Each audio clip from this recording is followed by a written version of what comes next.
Akhir pendudukan Jepang dan proklamasi kemerdekaan Indonesia.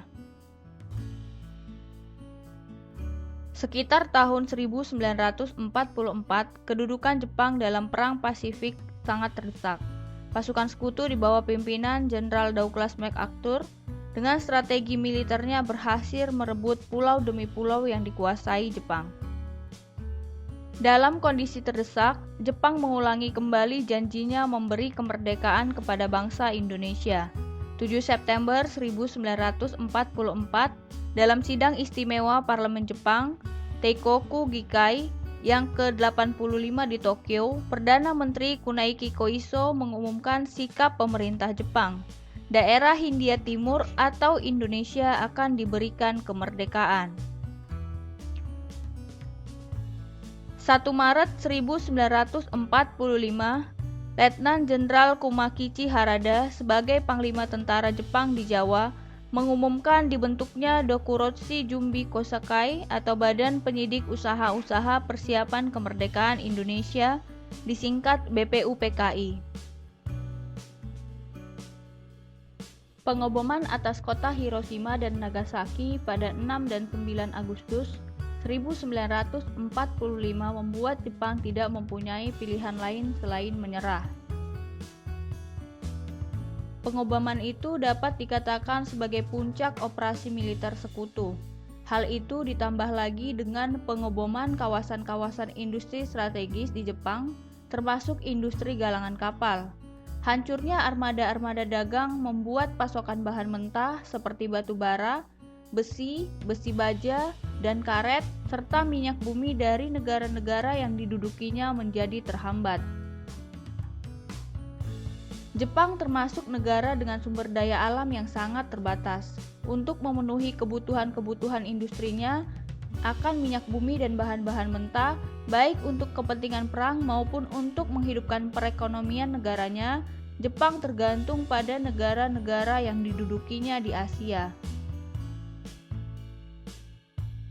Secara kronologis, kemerdekaan Indonesia diawali dengan 6 Agustus 1945 bom Hiroshima, 7 Agustus 1945 BPUPKI diganti menjadi PPKI, 9 Agustus 1945 bom Nagasaki, 9 Agustus Soekarno, Hatta, dan Rajiman terbang ke Dalat, Vietnam.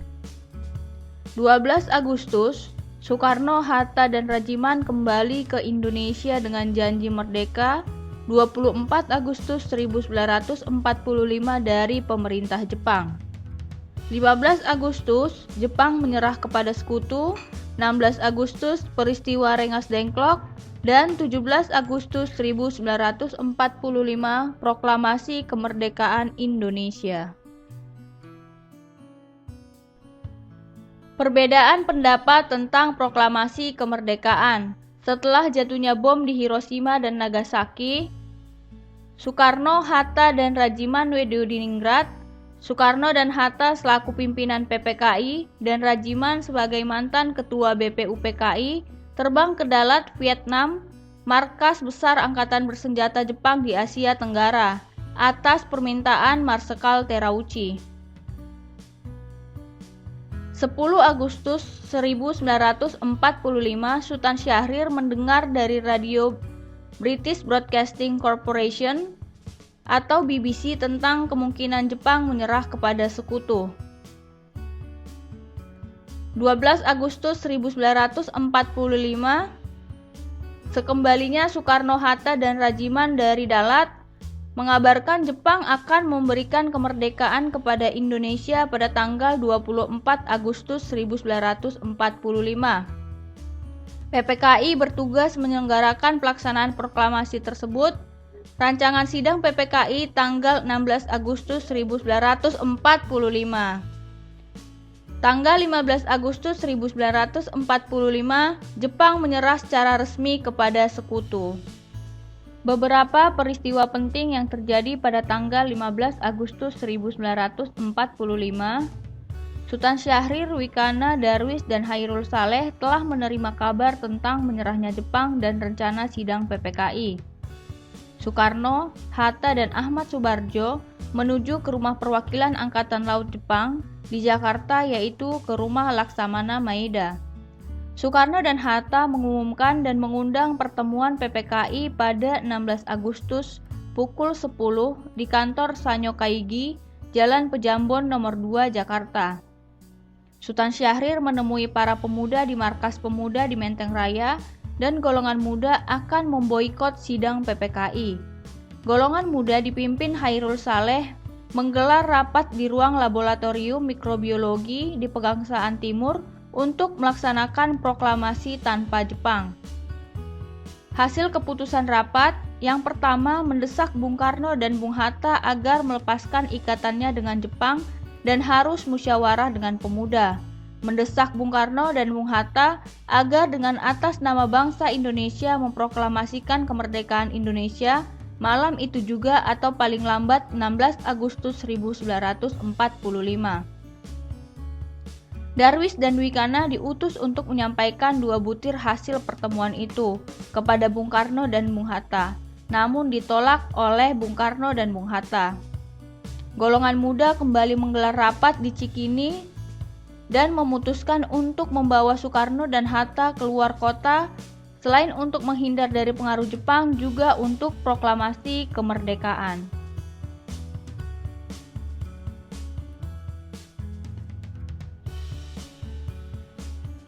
Pada 16 Agustus 1945 dini hari, sekitar pukul 4, sejumlah pemuda antara lain Sukarni, Dwikana, dan Hairul Saleh memaksa membawa Soekarno dan Hatta ke Rengas Dengklok.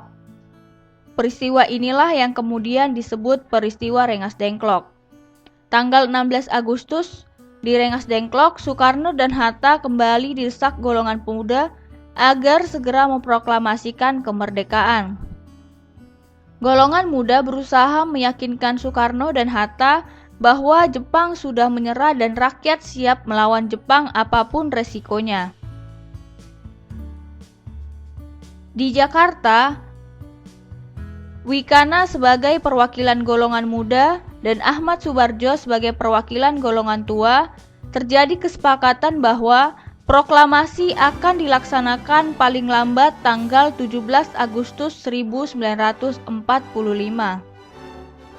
Penyusunan naskah proklamasi di rumah Laksamana Maeda, Jalan Imam Bonjol nomor 1, yang saat ini sudah dijadikan menjadi Museum Perumusan Naskah Proklamasi. Tokohnya antara lain Soekarno, Hatta, Ahmad Subardjo, Sukarni, Burhanuddin Muhammadiyah, Sudiro, dan Sayuti Melik. Soekarno menuliskan naskah proklamasi, Ahmad Subardjo dan Muhammad Hatta menyumbangkan ide secara lisan, Sayuti Melik mengetik naskah proklamasi ditemani oleh BM Dia dengan meminjam mesin tik dari konsulat Jerman, dan Soekarno dan Hatta menandatangani proklamasi atas nama bangsa Indonesia.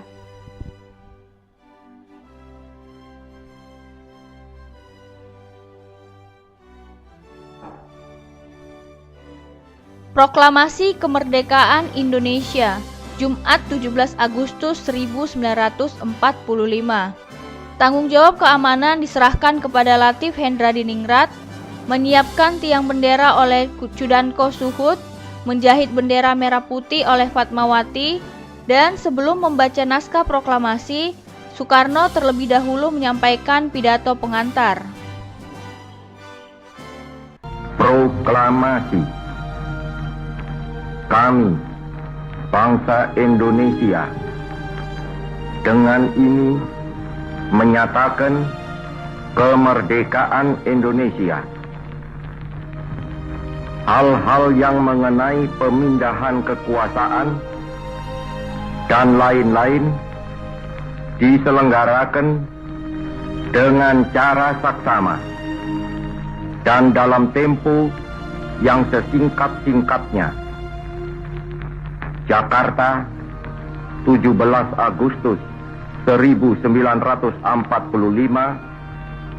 atas nama bangsa Indonesia, Soekarno, Hatta.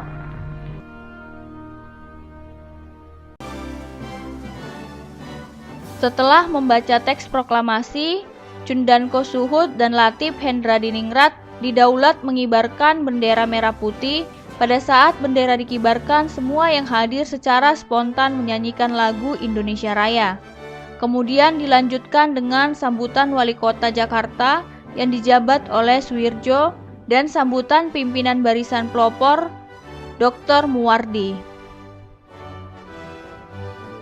Makna proklamasi kemerdekaan. Pertama, merupakan titik puncak perjuangan bangsa Indonesia meraih kemerdekaan.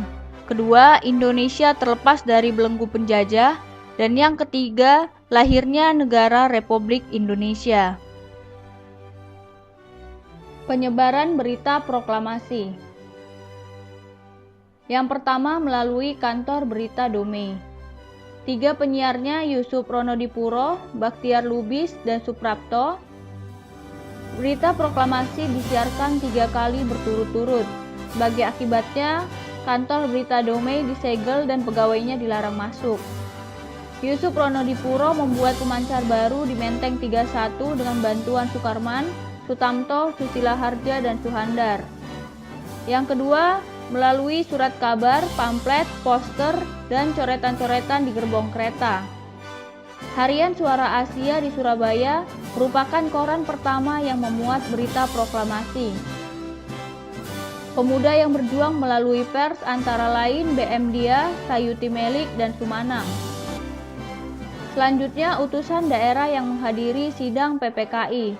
Mereka adalah Teuku Muhammad Hasan dari Aceh, Samratulangi dari Sulawesi, Ketut Puja dari Sunda Kecil atau Bali, dan AA Hamidan dari Kalimantan. Melalui berbagai cara dan media tersebut, berita tentang proklamasi kemerdekaan Indonesia dapat tersebar luas ke wilayah Indonesia dan luar negeri.